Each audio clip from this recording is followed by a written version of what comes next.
Hello, everybody. We have my slides up here. We're all set to go. So first of all, thank you to Pat. It's great to be here and share what I can with the community. I'm not a space engineer. I'm no longer an entrepreneur, but I think I can contribute a little bit to our efforts. So I know today's goal and this conference's goal is we will not stop. Pat, I love that is the movement that we're pushing here because we're right on the cusp of greatness. A major change is coming to the sector. Sometimes it's called new space. Whether it's Elon's talk or whether it's the cost of satellites dropping. A lot of stuff's happening, and so we need this persistence. So for me, my own goal for today is to try to accelerate this ecosystem by offering what I know, which is I know how VC works, and I find that a lot of folks don't have a really crisp picture of how VC works, why it works. So we're going to go relatively fast. I'll throw in some words. I'll try and define them where possible, and hopefully you'll also get to know me along the way. So here's our agenda for the next 28 minutes. We'll talk about me and then how VC functions and then sort of why space has now come into the purview of VC in a really meaningful way. So myself, I've been at Bessemer Venture Partners for 5.5 years. At Bessemer, I focus on about 30–40% of my time is space. I lead our space investing practice, which we'll talk about in a second. I also look at security, developer tools, Internet of Things, a few different areas. So most of Bessemer, our bread and butter is in the tech sector, so it's where most of my time is, but I am very involved, and my email is out here because I do hope that people do reach out if I can help in any way. I've also been a lifelong space nut. The left picture is from 2001 STS-104, and the right photo is a Eclipse off the coast of Africa. And so I enjoy space, and I also have a cute little 4-year-old baby who is becoming a space nut little by little, whether she wants to or not. Pretty sure that is not approved for children, but she loves using it as a pacifier whenever we're around. So this is Anavi. Back to the topic at hand. So Bessemer, we are a large venture capital firm. The size actually matters a lot if you're thinking about how to understand how VC works. We have a $1.6 billion fund. So in theory, we're going to invest all $1.6 billion, and then as we sell our companies, it needs to grow back to $1.6 billion and then exceed that for us to really participate in the upside. We invest anywhere from $100,000 to, I think it says 75. I've worked on $50,000 investments and $50 million investments. And Bessemer, at a high level, you can think of us as what we're known for. We were the first money into Skype, the largest investors in Pinterest, some of the largest in LinkedIn. So most of what we do is tech and some of the names and brands you've heard of. And we've carved out a little piece around space. I won't go into this, but if you have a minute, go to bvp.com and look at our anti-portfolio. A lot of folks like the fact that we highlight our mistakes. We make terrible mistakes in passing on startups, and I'm sure we've done that in space as well, and we try to be upfront and honest about it. So far, we have made 3 space investments. In 2010, we invested in Skybox Imaging. Last year, I was up here with Tom Ingersoll, the CEO. They just had a 4-pack go up 3 weeks ago. So that's off to the races. We invested in the Series B, and then the company sold 4 years later to Google for $500 million, it's really important. We'll talk about it down the road, but just those stats that we invested about $10 million and 4 years later the company sold for $500 million caught the attention of the whole Bessemer group and a lot of the whole VC sector, honestly. And that's why we've made 2 more investments. In December 2014, we partnered with Peter Beck at Rocket Lab and in their Series B. Rocket Lab has a carbon composite airframe, 3D printed electric turbopump powered rocket engine to launch 150 kilograms to orbit. And because of those innovations I mentioned, we hope we can do it so weekly. I have a video right after this. Spire is our most recent investment. That was last year. We invested in their Series B. Spire is building a constellation of 3U CubeSats to form the world's strongest signal intelligence platform. Right now, we focus on 2 signals. We'll hopefully be announcing some more stuff soon. But initially, it's AIS, the signal that boats transmit, and then GPS-RO, using the bending of GPS signals through the atmosphere to predict weather. So both of those are live and functioning. We have 12 satellites on orbit today, and that number will grow by multiples over the next 6 months. So Rocket Lab, it's always fun to take a breath here and just watch a fun video. So Rocket Lab will be launching soon. We'll have the world's first commercial, private commercial launch range. It's on a peninsula in New Zealand. So maybe we can hit the video. I mentioned we have this 3D printed rocket engine, and this is just a second stage stack test, full duration, so it's 210 seconds, 5,000 pound-feet of thrust, and everything in here is done with additive manufacturing, and eventually the second stage will have 9 engines underneath, and these 2 stages will take 150 kilograms in a fairing about the size of me to orbit. So we can go back to the presentation. If we can pause. So this is one of our test stands. We have another test stand that's much larger for the first stage. So, and there's our strong back, and everything's sort of coming together in a rush with Rocket Lab, but there, we were able to see signals of lots of demand, an interesting product, and an burgeoning market that we got to know because of Skybox. I think most folks in the room will agree launch is a big bottleneck, and that's what led us to invest in Rocket Lab. So back to the topic at hand. Why are tech VCs flocking into space? Well, fundamentally what VC does is to steer limited partner capital into attractive companies. So we actually raise money once every 2, 3, 4, 5 years and put that into a nominal fund.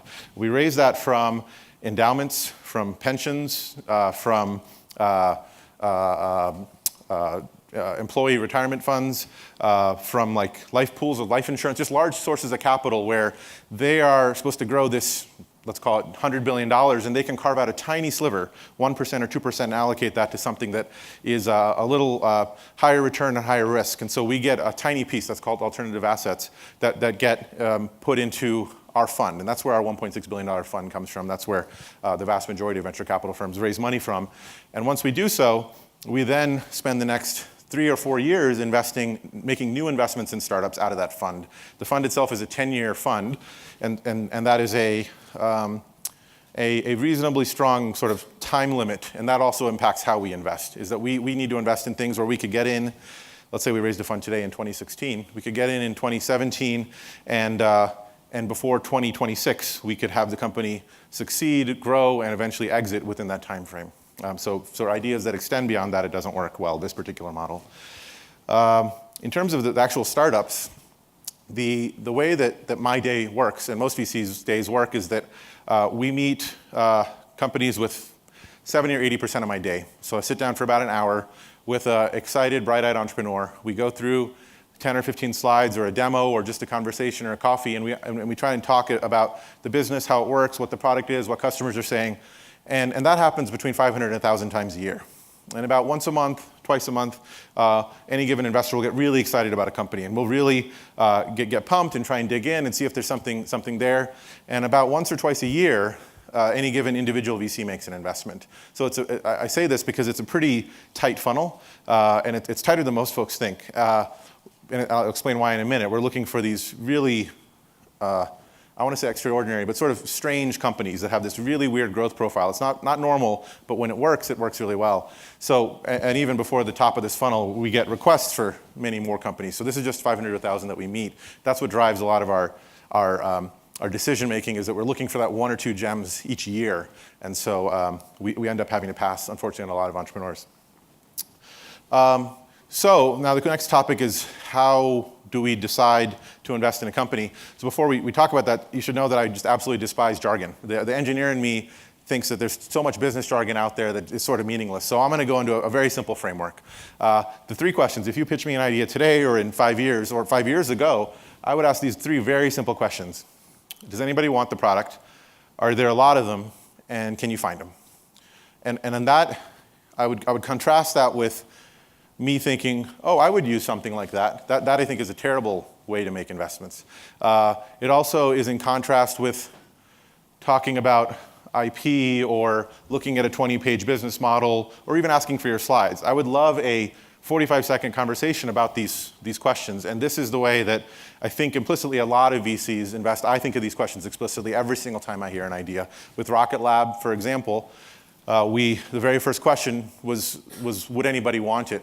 We knew because of Skybox, we had been on the board of Skybox, that launch was a problem, but we didn't weight that data point too much. We actually asked Rocket Lab for their backlog of customer interest, talked to several of their customers, and found that it was meaningful, and they were ready to pay $5 million a rocket, and there was enough demand pent up, and if new space continues to take off the way that we've been seeing it, there'll be even more demand. And that was concrete empirical proof for question number 1. And actually, it bleeds into question number 2. Question number 2 is, are there a lot of those people? This really gets to addressable market. If there was only, Silicon Valley-backed space startups that want to use Rocket Lab, that's a certain size. But if we see that government wants to, or the Air Force wants to use Rocket Lab, or if we see that other countries want to use Rocket Lab, each of those adds to our market size. So if we can have more data points, concrete data points, that helps a lot. And then finally, can you find them? This gets to the sales model. How long is the sales cycle? How many people does it take? When you play out the numbers, if the rocket costs $5 million, some portion of that is for to pay for the materials, the COGS, and then the rest of that is gross margin, it's called. And so how much of that gross margin do you have to spend on the sales process, onboarding, mission management? Because then at the end, that's where you kind of get to your contribution margin or just profit. And that is what we want to try to understand. And these questions are also chronologically organized in terms of a stage of a company. So if you have a brand new idea, the only thing I would encourage you to focus on, more important than talking to me or securing advisors or setting up a corporation, is number one. Go find people that want this product. They shouldn't be related to you. They shouldn't be your buddies who are going to be nice to you. Like arm's length people that will give you an honest, true answer to yes, they would want it. And if they don't, if they say something else, write it down. I would encourage entrepreneurs to be like scientists, like with your lab notebook, where you're scribbling every single thing that happens and scratch out when things are wrong, but keep those notes. Just like the guy who discovered penicillin, he sort of happens by accident. You may stumble across product market fit by accident as you spend most of your time on, does anybody want it? That would typically correspond with like a seed investment. We'll talk about this in a second, a seed or Series A. Are there a lot of those people? Comes naturally as you start to poke more into the market and make your plans known. And then it's usually a Series B or Series C where you're really starting to answer, can you find a lot of those folks? Can you scale up your sales model? Can you grow from 5 million in revenue to 500 million in revenue? That's usually question number 3.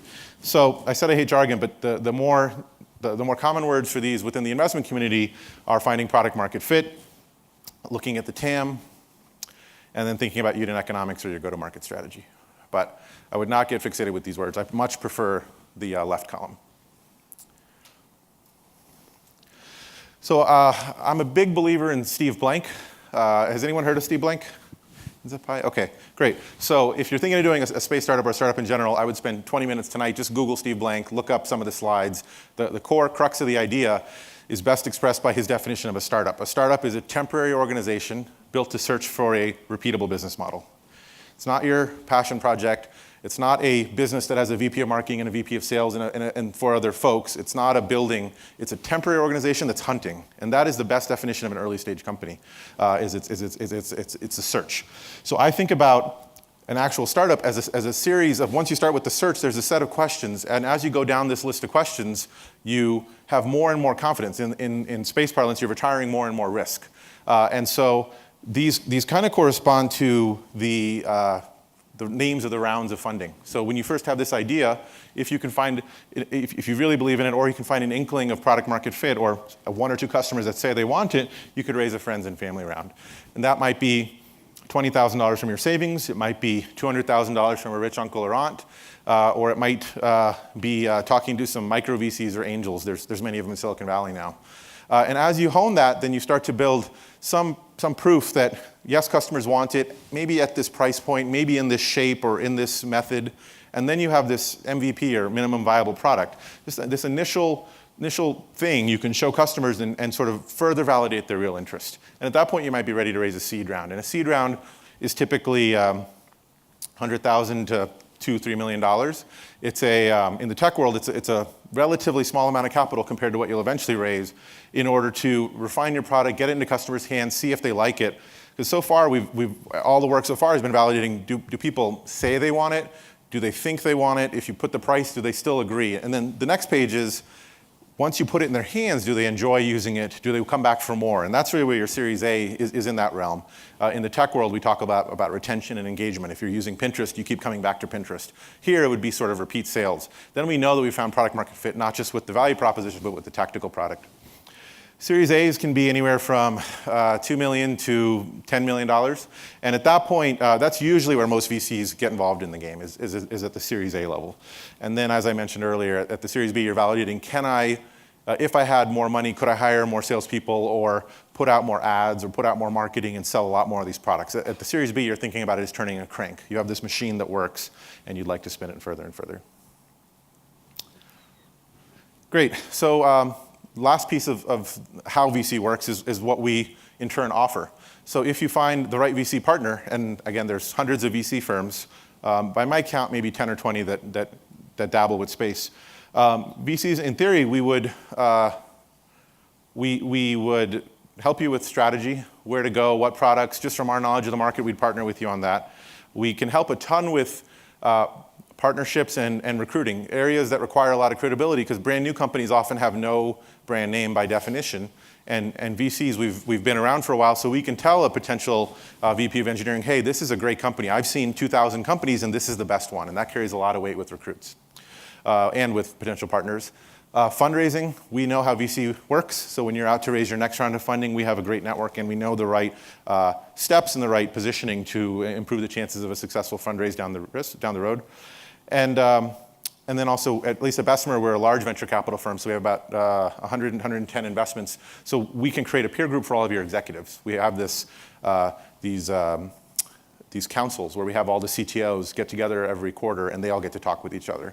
And then all of the VP of sales get together and can talk with each other, and they have a corresponding mailing list. So it creates a lot of lessons, shared lessons between the different startups, because everyone's figuring this out at the same time. Fundamentally, all of these things just come down to the idea that for an entrepreneur, this is often the first time or second time. For VCs, we don't know how to run companies, but we've seen hundreds or thousands of companies, and we've definitely seen 10 or 20 really intimately, so we can sort of share lessons between the two and help to accelerate your company. So that's the mechanics. In terms of why VC works, I think this is sort of obvious, but I'll be a little crisp on the specific numbers. Broad rule of thumb, at the Series A or Series B, a VC might invest $5 million and ask for 20% of your company. So if you think about a pie, if they invest $5 million and take 20%, the whole pie is worth $25 million. So the parlance is the pre-money is $20 million, the post-money is $25 million. And as a result, we have 20% in the company. If you raise more capital, we'll invest a little more capital so that when the pie gets diluted to make a slice for the new person, we maintain our 20% ownership. It's called going pro rata. So if we hold that 20% stake until exit, maybe that's worth $0 because the company goes under. Maybe it's worth a small portion of what we invested, or maybe it's worth a lot. What we've seen in our research of investing in hundreds and hundreds of companies just from Bessemer data is that we find that despite meeting thousands of companies, getting excited about a few and investing in a very small number, even out of those gems, only 1 out of 10 produces the majority of the returns. This is what I mean when I say we're looking for very strange companies with strange growth profiles. It's not what every entrepreneur should aim for, because some businesses just don't lend themselves to that. And if you sort of take the wrong kind of business and raise venture capital, you can push yourself into a weird spot. But for those companies where it works really, really well. I mean, there are companies we've been involved with and I've seen where they grow from the pie being worth 10 or 20 million to be worth $1 billion in just 2 or 3 years. I mean, that is very, very strange. But it's wonderful and it works because that one winner can help us to pay off the ones that didn't succeed or didn't succeed as largely. So when we play it all out, we can invest in very risky projects. I would say most of the investments that we do, especially at the seed stage, are more than likely going to fail. But the way that we model our investing is that we're able to do that and still make money on a net basis for the portfolio because that one winner more than pays off the losers. That's what this whole idea of a bimodal outcomes distribution is that if you think about there's a big chance of failure, and then there's a small chance of anything else happening, and then there's a tiny little tail at the end of the distribution. There's a small chance of a gigantic outcome, and that's very important.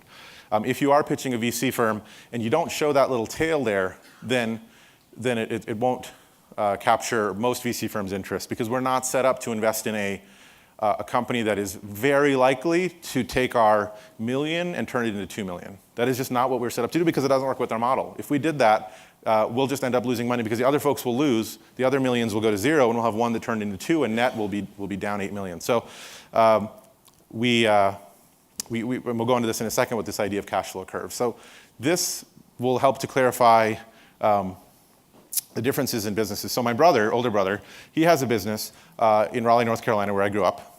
Started in 1998, fixing computers and then eventually hosting websites and then eventually doing network security consulting for small businesses in the area. He had 1 employee the first year, 3 employees the next year, 5 employees. Now he's up to 20 employees, and he's been growing for, 20 years?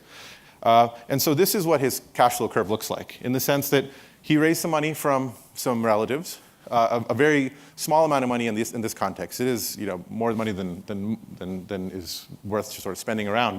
But let's call it $10 or $20 or $50,000 to buy some equipment, and then he grows slowly. And what's important here is that his range of outcomes here are not.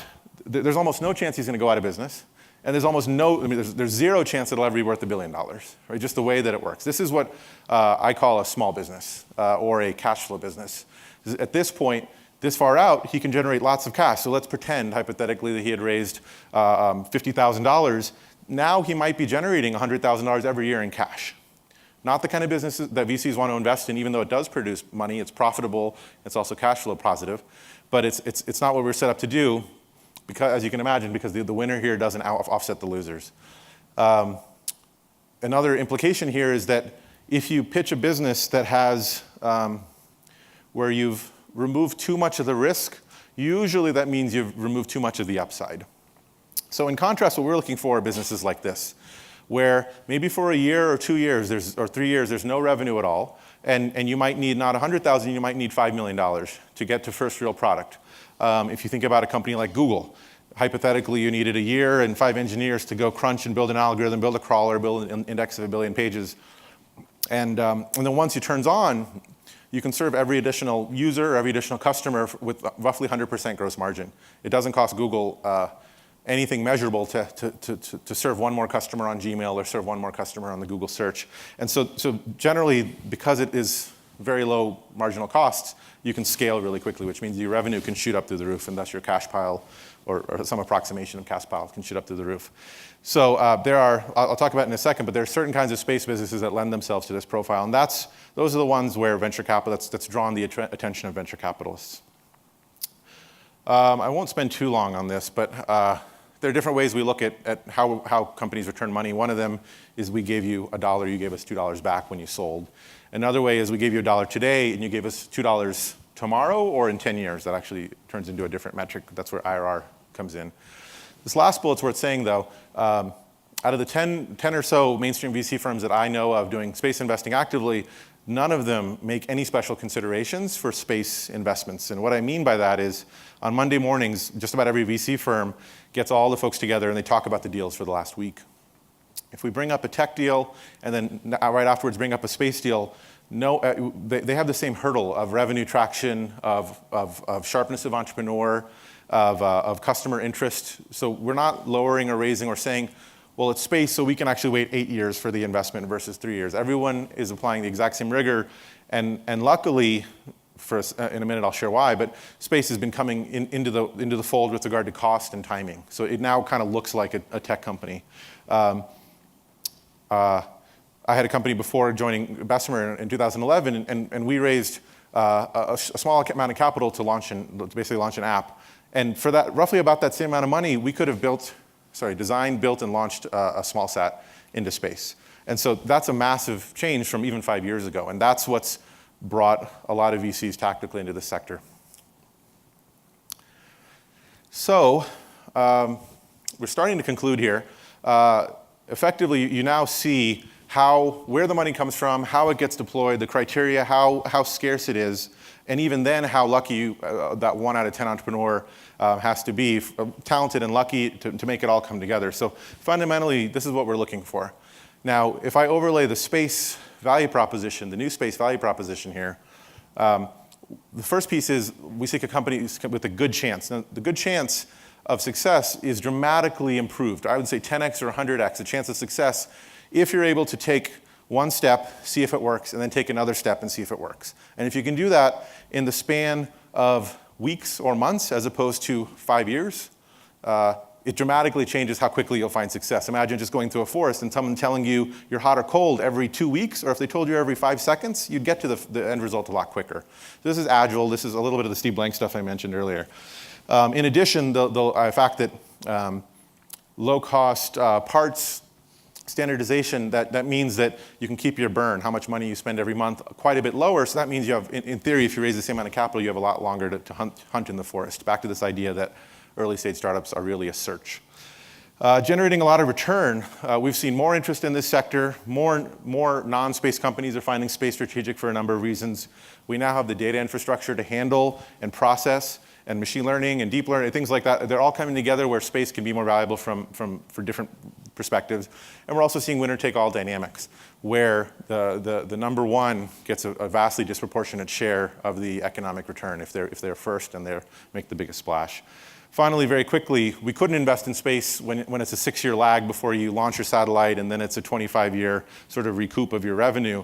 But now that there's a shorter lead to design because of better tools and standardization, shorter lead to build, companies like Clyde Space and Pumpkin and others, and that there's standards, people can tinker and then trade lessons. It's kind of like IBM PC compatible standard in like 1984. Folks who work on something here can sort of trade lessons. Everyone isn't reinventing it from scratch, and that means that innovation moves much more quickly. So this is, if you were to ask me for my talk in one slide, this is it. This is why tech VCs are flocking to space, because these things have happened, and it's brought what was a sector with less well-predictable risk and longer time frames and larger costs down into the umbrella, the cone of interest for VCs with regard to timing and capital intensity. So we talked about my framework. I would add 2 questions to it for space that I don't normally have to ask for tech is, does it actually work? Because these are more innovative, interesting. You have to be smarter to sort of build these things, smarter and more talented in specific ways to build these things. And then finally, is timing realistic? For any tech idea, I generally don't have to ask, does it work? Because with enough, I don't know, with 6 engineers and a year, you can build just about anything you can think of. That's not true for space. And then the year, for space, some things can be 15-year lead or 25-year lead or 2-year lead. So that's important. So as I summarize here, the business models that we're looking for are ones that have an upfront cash consumptive period followed by high margin. Think about that curve where you're shooting off. They are able to iterate really quickly, to dabble. They're able to recruit university students who've been fiddling with something in their dorm room and have relevant experience and can move over here. One of our companies, Spire, launches new versions of their satellite, fundamentally different hardware versions of their satellite every few months. That's a massive change. And then we, as a $1.6 billion fund, are investing in the period where you're maybe 12 months away from having meaningful revenue, not 36 months away. Now, different funds will have different appetites, and different size funds will have different return thresholds. So I'll conclude with my wish list for new space. I think Pat mentioned this in our intro letter in the brochure, but I'm hoping that more and more space startups can chase brand new customer wallets, finding new pools of money in the world. One example, a company I met here last year got me excited about it originally. Just the idea of like pharmaceutical research using space in a meaningful way, maybe for research, but eventually for production. That's totally different than remote sensing or comms. And so if we can find new pools of dollars that utilize space in a new way, that is, I think, the single biggest way to have the sector grow, but also for an entrepreneur to find a lot of success and have big exits, which then draws more VCs, which draws more entrepreneurs, and this flywheel keeps going. And that flywheel of innovation, more specifically here, I think it refers to the idea that someone graduates with an engineering degree or a computer science degree, goes to Google, works there for 3 or 4 years, gets pulled into a startup, raises money from a VC, and then eventually sells to Facebook or Google. And that's a loop. And it works beautifully, and it's worked beautifully for a long time. To be clear, though, the loop means Google pays $1 billion for Waze, when if they knew what Waze looked like, they could build it for like $5 million. But they still choose to buy it for $1 billion because they don't know a priori which company and which team and how to do it correctly. So the tech sector has sort of collectively realized that the best approach for R&D is not to try and do stuff in-house. It's to let entrepreneurs sort of do what they do, let VCs do what they do, and then buy the winner and overpay, although it's not really overpaying. I haven't seen that happen in a big way in aerospace, so that's another part of my wish list. Whether it's contractors or other aerospace companies, I would like to see folks spinning out, starting companies, and then getting purchased by any number of aerospace companies. And then finally, more collaboration and more diverse talent. I'm hoping more. I spent a lot of time trying to convince techies from Google or Facebook or just tech startups who are programmers to realize and appreciate and hopefully yearn to join this space movement, because you don't need to be 10 years of aerospace engineering to add value to a space startup, and that's also a new thing. So I'll conclude there and see if there's any questions, but this is my contact, and I do hope some of you reach out if I can help. I included a few links at the bottom there. I don't think I have anything of my own there. It's just links, including some Steve Blank stuff that I love. So. Great, thank you. Thank you very much.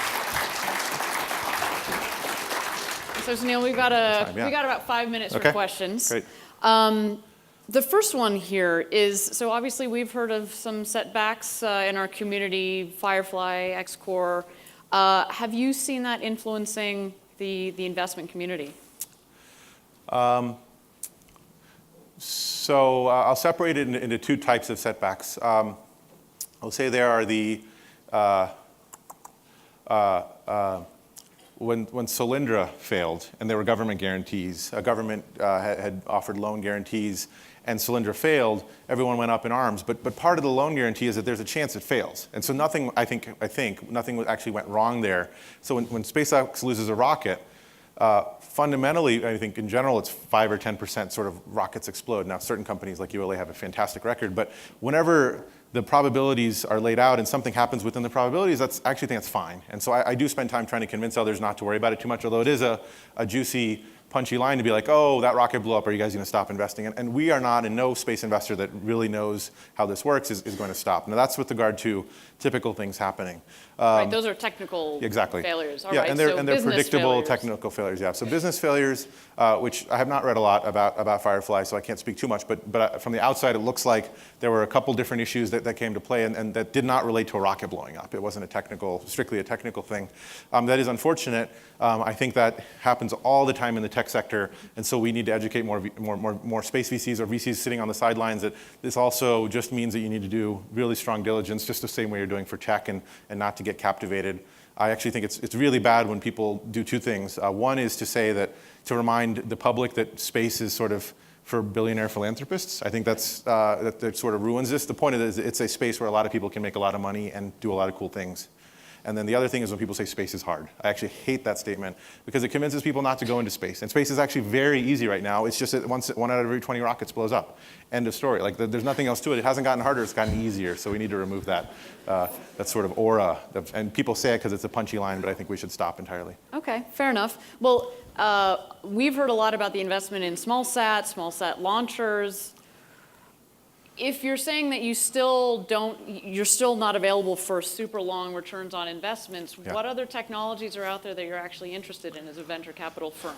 Yeah. Because otherwise speaking, then your investors become basically the billionaires who have that sort of funds and patience, or you get the Boeings, the Lockheeds with existing funds, or of course NASA. So what are you interested in? Yeah, so it's a great question. Conceptually, I mentioned that framework of different experiments being validated over windows of time and raising capital to validate an experiment.